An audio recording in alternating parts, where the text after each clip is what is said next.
ভুয়ো ভোটার বিতর্কের মাঝেই এবার ভুয়ো কর্মী বিতর্ক। অ্যাপের মাধ্যমে চিহ্নিত করা যাবে ভুয়ো কর্মীদের। এই উদ্যোগ নেওয়া হয়েছে বঙ্গ বিজেপির তরফ থেকে।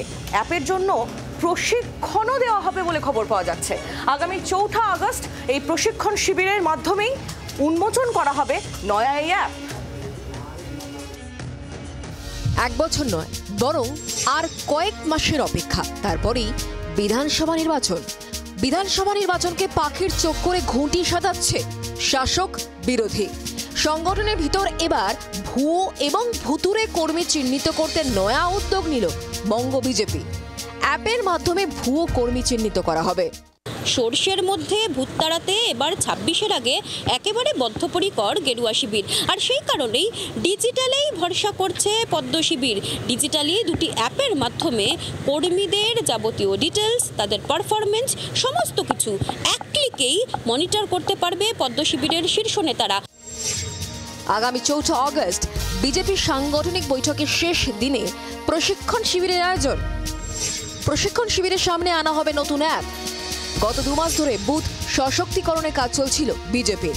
সেখানে বুথের কর্মীদের নাম, পরিচয়পত্র সবই নেওয়া হয়েছে। এবার ডিজিটালি সেই তালিকা মিলিয়ে দেখা হবে এই অ্যাপের মাধ্যমে। কোন কার্যকর্তা কোন বুথে কতটা কাজ করছেন, কতটা সময় দিচ্ছেন, তার পরিচিতি কি, তিনি অন্য কোনো দলের হয়ে কোনো রকমভাবে স্পাইং বা এজেন্টের কাজ করছেন কিনা, সবটাই জানা যাবে। একেবারে খাঁটি বিজেপির কার্যকর্তা হিসেবেই 26-এর আগে লড়াইয়ের ময়দানে নামতে হবে। 2003 সালে যেভাবে নিবিড় ভোটার তালিকা সংশোধন হয়েছে, সে সময় তো আধারও ছিল না।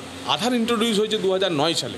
তার ফলে প্রায় 2 দশক পর যেভাবে টেকনোলজির অ্যাপ্লিকেশন হচ্ছে, যেভাবে সমাজ এগিয়ে গেছে, যেভাবে সমাজ মাধ্যম সক্রিয় হয়েছে, পলিটিক্যাল পার্টিগুলোর মধ্যেও যেভাবে ডিজিটাল টুলের ব্যবহার হচ্ছে, ভারতীয় জনতা পার্টি তার থেকে পিছিয়ে থাকতে পারে না। আমরাও ডিজিটাল টুল ব্যবহার করব, আমরা করব। 26-এর ভোটযুদ্ধ নিয়ে মনোযোগী পদ্ম শিবির। তাই পরীক্ষায় যারা বসবেন, মানে প্রার্থী যারা হবেন, তাদের দলের গুরুত্বপূর্ণ দায়িত্ব দিয়ে বোঝা বাড়াতে চান না শীর্ষ নেতারা। সূত্রের খবর, সাধারণ সম্পাদকের ক্ষেত্রে এই ফর্মুলা মেনেই বেশ কিছু রদবদলের সম্ভাবনা। প্রচারকদের নির্দিষ্ট করে টাস্ক দেওয়া হচ্ছে। জেলা কমিটি তৈরি করতে উদ্যোগী হয়েছে রাজ্য বিজেপি। শুক্রবারই 2 পর্যায়ে 4 জন করে জেলা সভাপতিদের ডেকে পাঠানো হয়েছিল। জেলা কমিটি তৈরির পর পর্যায়ক্রমে রাজ্য কমিটি তৈরি হবে। সূত্রের খবর, রাজ্য কমিটিতে এবার অনেককেই অব্যাহতি দেওয়া হতে পারে। বিজেপির সাংগঠনিক বৈঠকে এদিন উপস্থিত ছিলেন দুধ কুমার মণ্ডল। বীরভূমের একসময় দাপুটে নেতা দুধ কুমার দীর্ঘদিন ধরেই নিষ্ক্রিয় ছিলেন। রাজ্য সভাপতি পদে শ্রমিক ভট্টাচার্য দায়িত্ব নেওয়ার পরই স্পষ্ট করেছিলেন আদি নব্যকে এক সুতোয় বাঁধবেন তিনি। সেই সূত্র ধরেই কি ফের গুরুত্বপূর্ণ দায়িত্ব পেতে চলেছেন দুধ কুমার? জল্পনা চলছে। মৌমিতা চক্রবর্তীর রিপোর্ট, জি 24 ঘন্টা। বাংলার আওয়াজ, বাঙালির আবেগ, জি 24 ঘন্টা।